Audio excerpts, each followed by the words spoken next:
You know, I kept saying I would do one of these. I teased it for DET 8, and I teased it for DET 9, and then I just never got around to making the video. But I am back just in time for Dimensions and Transcendence Tier 10, which, for those that don't know, promises to be a swift kick to the teeth in terms of difficulty, and a promised escalation from the usual dull, drawl levels we usually have here. Hello everyone, Soul here, and welcome to my coverage of DET 10. First and foremost, I want to thank the Tomberry Troop for the information that I will be relaying to you guys. A lot of the info in the first part of the video will be taken just straight from their DET 10 guide, so I will have a link to that in the description below. And also another big thank you to my friend Sephi, who very graciously recorded gameplay of DET 10, so I can show that to you guys while I am covering the stage itself. Now, as you all well know, JP is about 8-ish months or so ahead of Global, so in the video you'll see gameplay of Gladiolus in particular doing some inhuman things that he currently cannot do in Global, so just, you know, forewarning there. Now, as I did tease, DET 10 is quite above and beyond difficulty of anything we've seen recently.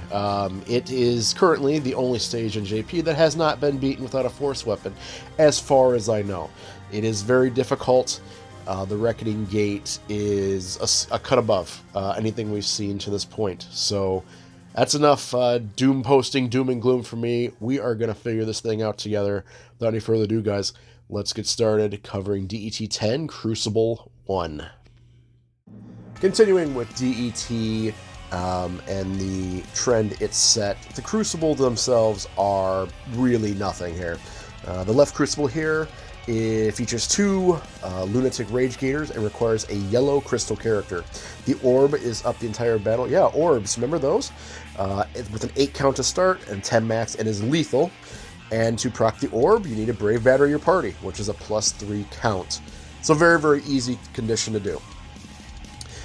So, some yellow crystal suggestions. Charlotta, of course, she is one of the featured characters here on this banner. Rude, Bosch, Lael, Bartz, Y'shtola, and Kais.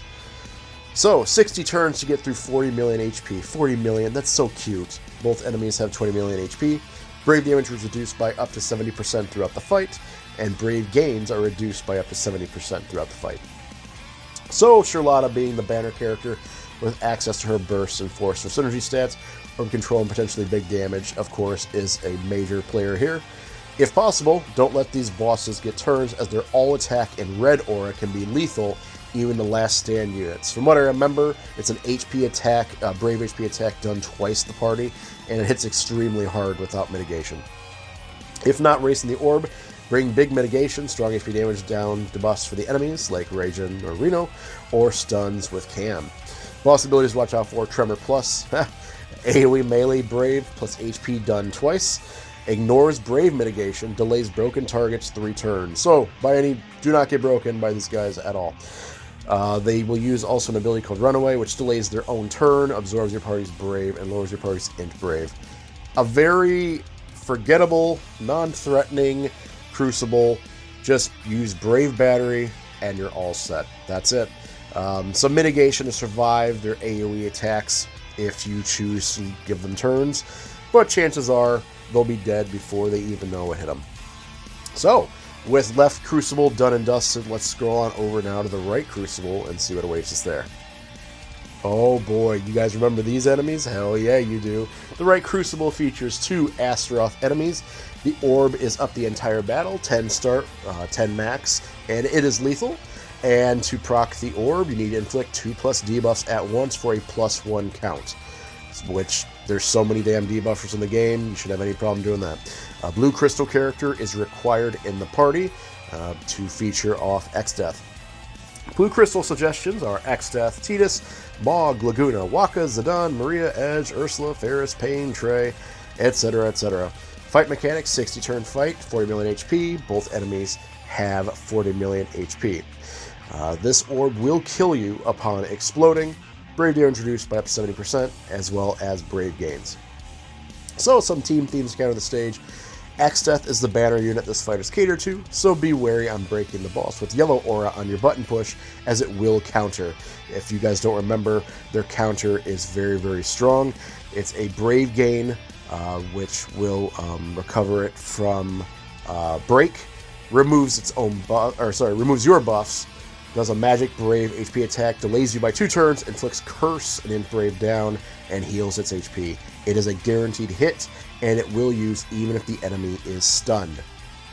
So, they specifically mention a Tidus point here. If using Tidus, make sure his Jack Shot doesn't break the boss in break counter stance unless he's in burst, melting their HP.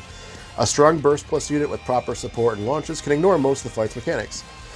Boss abilities to watch out for: Piercing Spear plus, recover from break, Brave gain, melee, Braves, and HP done twice, guaranteed hit, and break counter. That's what I just talked about there, that Light of Sanctions move where they nuke you for breaking them at an inopportune time. So, a lot of people, I imagine, are going to be running Tidus on this tier, because Tidus is absolutely phenomenal here, not only on the Crucibles, but the Reckoning Gate as well. So, if you are using him, do be careful breaking these enemies when they're in their yellow aura, but frankly, this stage should be over again before they even know what happened to them. Should be pretty quick, pretty easy, pretty painless. Blue Crystal character, and yeah, with those 2 Crucibles done, we can move on to the Reckoning Gate. And this is where the true meat of this tier comes from. Oh boy, is the Reckoning something. Let's get onto it. And there it is, the face of death, the Grim Reaper himself. Do you see it? It's a terrifying thing, isn't it? This is the Reckoning of DET 10 versus the Disaster Machine and 2 Lunatic Sweepers. So, there are some fight basics that we'll go over here really quick before getting in the meat and potatoes of this fight. So, at 59 and 39%, so 2 thresholds. The Disaster Machine, the big boss in the middle, will tell its minions to attack a target each. If the minion is not below 50% HP, they will instantly kill its target. Very, very noteworthy. Same deal at 39%. It will tell both minions to attack a character, and if both those minions are not under 50% HP, then GG, you are dead. In addition, the Disaster Machine will gain 1 million HP regen on your turns, so all of your player turns. Also will place an HP poison field effect for the rest of the fight that cannot be removed. The boss will not regain HP on his turns. It's only on yours, which is interesting. I mean, I get if that's helpful if you're running like off-turn damage where you're just constantly hitting the boss with traps and such like that, like my buddy Seffi here is doing, where he is running counters and such. But yeah, very important to note. Also important to note, the boss is immune to debuffs that prevent action, so no cam shenanigans, except for Waka's Confused Reels. So, you know, you can try and be brave and run old Waka and pray to RNG that it works out. In addition to all of this, the Disaster Machine has buff auras, similar to how in DET 6 with those Mantis bosses, where they would have different buffs and perks depending on how many debuffs they had active. The Disaster Machine here is the same way. So with 2 debuffs placed, it will remove the Disaster Machine's reduce Brave and HP damage by 200% effect. So you always want to have at minimum 2 debuffs. With 5 debuffs active, it will remove its increased Brave and HP damage dealt by 50% effect. With 7 debuffs active, it will remove the boss's warp after your ally's action effect. And with 8 debuffs placed, the boss will lose attack, defense, and speed by 50%. So, if you are running like a counter, like off-turn damage team, you probably want to run about 5 to 6 debuffs, because having the boss constantly warp after you would actually work to your favor, because again, it does not restore HP on its own turns, and constantly having more opportunities to fire back with counters sounds glorious. Every other team, though, you're going to want to have 7 debuffs minimum to stop the boss warping, because goddamn, that's going to get annoying. Now, a big difference between this one and that Mantis fight is that, unlike the Mantis fight, this boss does not cleanse. So once you have the required amount of debuffs, it's very easy to maintain that and to keep the boss, at an acceptable debuff level. So you can definitely run like a Ferris call, a Gabranth call, a Tidus call, whatever. Flood the boss with debuffs, even if you're not running like a debuff heavy team, and then you'll have advantage to all of those perks. So some scary boss things that the boss can do here. Amplified Wave Cannon. So this is its force move. Recovers from break, does a brave gain, sets your party's brave to 0, and does a split HP attack. Terrific! Heavy Vapor recovers from break. It's an AoE magic brave and split HP attack. Inflicts poison your party and gains brave damage up on self. And then Repairing. Oh boy, Repairing. This is a attack, or rather ability, that it uses when it hits 39% HP. It starts gaining 1.1 million, so 1% of its max HP, each of your turns, so player turns, and places an HP poison effect for the rest of the fight. Terrific. What a combo. So, we have 75 turns to get through 110 million HP on the main boss. The millions. The minions have 5 million HP each. Brave damage and brave gains are reduced by up to 80% throughout the fight. So, this is, according to the tip section, the first fight where having a force weapon is required, especially towards the end, with the 1.1 million HP regens as it becomes a damage race. However, you can still rely on off-turn damage as counters, traps, and Cane Fray on enemy turns instead of a big burst phase. If you go into summon burst phase before the boss dips below 60% and push it past 59%, it will order its minions to attack as soon as summon burst phase is over. So make sure they die exactly on that last turn, or at least take enough damage to be below half health, or units will die. Very important to note there. So you can skip the threshold temporarily, but as soon as your phase ends, the boss will then immediately command both minions to do their thing. You want to make sure that either you take the minions out the moment you come out of burst phase, so like your final burst attack or the final attack of summon, so that the boss cannot immediately revive them. Because as soon as the minions die in this fight, they immediately come back. They always immediately come back. There is no getting rid of them permanently. So make sure those minions are either dead the turn you come out of phase, or underneath 50% HP. Otherwise, you have a dead run on your hands. Always great. You want debuffs from the boss warping all the time. Yeah, we already talked about that. You should be able to evade most, if not all, of its HP attacks. The boss does not have any guaranteed stuff. And the Tomberry Troop notes that it was a common strategy to use a strong force time and burst phase to take the boss down as close to 41% as possible, and even taking the boss from 75% plus is possible to skip its threshold mechanics. However, it takes a very strong force user and damage dealer combo. Tidus burst phase was very popular, as was Tidus or Cam's force time. Supports/allies varied from Rude to other force users like Ursula as backup forces, or Kane, other off-turn damage dealers to assist in the big push. So essentially what they're saying there is that if you do attempt to, blitz the boss down and just try and just chunk it in one big go, and then you fall a little bit short, it's not the end of the world. You just need to build that force gauge back up. Assuming, of course, that his sweeper friends don't just nuke your face. Just build that force gauge back up, and then you still have a shot to take the boss out before his regens overwhelm you. Now, as always, the Tomberry Troop does list some creative runs that they found. Just looking around to give you guys some ideas here. So Stimpy actually ran a counter trap team with Fujin, Galoof, and Ramza. I can confirm firsthand that Fujin plus off-turn damage is some glorious shit. Running her with Auron and Furion, that was a chef's kiss moment right there. Mwah. My buddy Alphino also ran a team where he ran Caius, Gabranth, and Selfie, using launches and breaks, and then using Gabranth's defensive utility as well to keep the team alive. But yeah, so again, as a reference point here, you're going to need a yellow crystal character for the left Crucible, and then a blue character for the right Crucible, and then the Reckoning team stage. Then you're going to need a very, very strong. You're going to need a force, number one.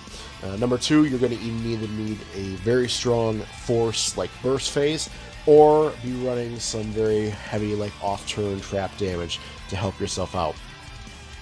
Charlotta is great for her auras. Ramza is great for his auras. etc., etc. You guys know. I'm sure you all have staples that you like to run and can run different teams depending on what you need. So, yeah. So that is the Reckoning Gate and all of its terror and scariness. Remember, we need debuffs. 7 minimum if you're not running off-turn counter teams, because you don't want the boss constantly warping. If you are running counter and off-turn, you probably want minimum of 5 debuffs on the boss. That way it still warps, but it loses its 50% brave damage and HP damage boost to itself. And then, of course, every team wants minimum 2 debuffs on the boss, because if you don't, you can't even hurt the damn thing. It's just going to just reduce everything you try to mush. And, yeah, GG. So with all that said, guys, we have now gone over the Tonberry Troop portion of the guide, and Sephi's portion as well. I am now going to move on to who I'll be using, and detailing a little bit what I expect to see in each Crucible, and then, of course, the Reckoning Gate. So, yeah, stay tuned. Okay, so now we are on to the portion of the video where I discuss my own teams and then why I'm bringing who I'm bringing. So, to recap, on the left, Crucible, we need ourselves a yellow crystal character.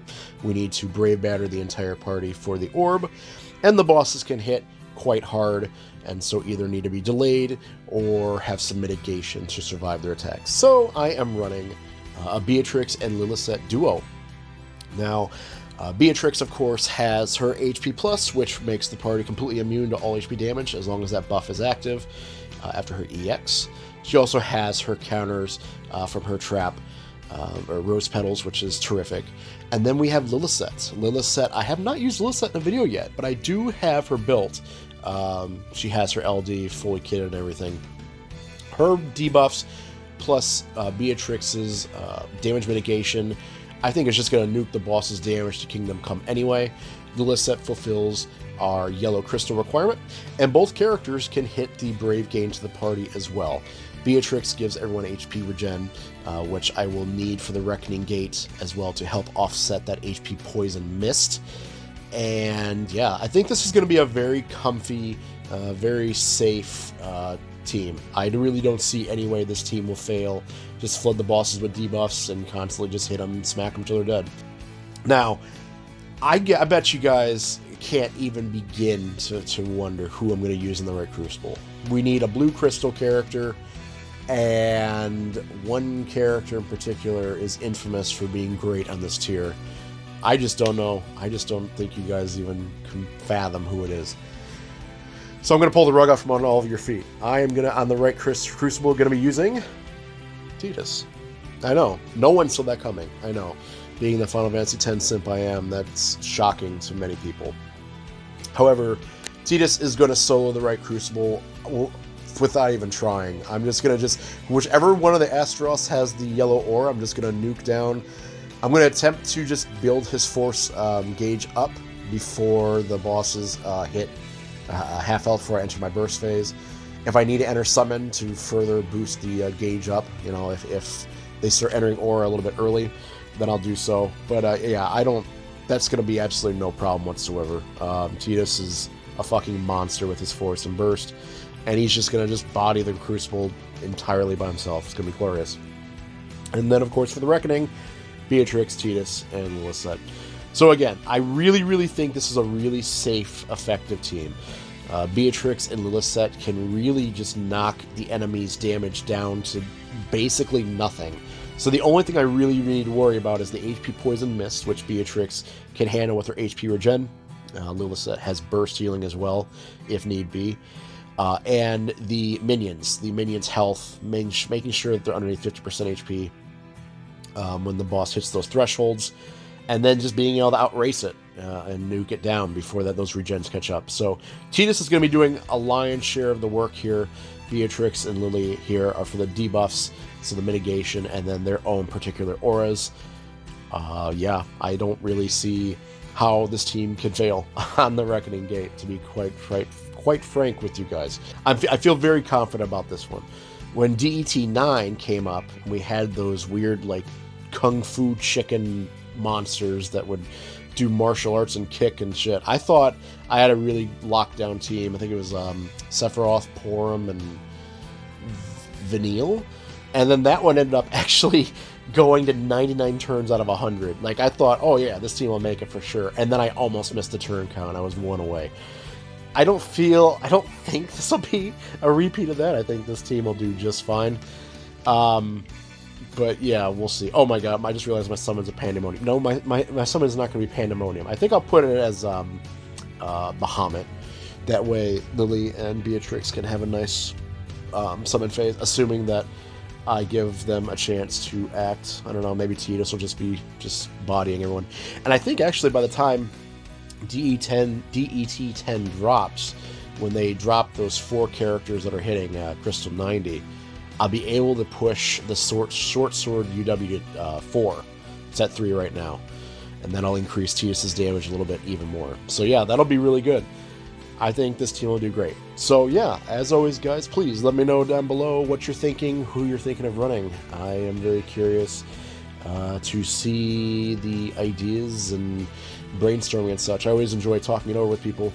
The Reckoning Gate, make no mistake, guys, is going to be very difficult. So make sure you bring debuffs. Make sure you bring a force weapon, some very, very strong damage through either a burst user or off-turn counter stuff. And yeah, remember, the boss needs to have minimum, very bare minimum, 2 debuffs active to even take damage. For best results, 8 debuffs unless you're running counter traps, in which case 5 or 6. Don't push to 7, otherwise the boss will stop warping, and I feel like you would definitely want him to warp in that case, just to maximize your own damage. But yeah, I think that's about it, guys. I think that's about it.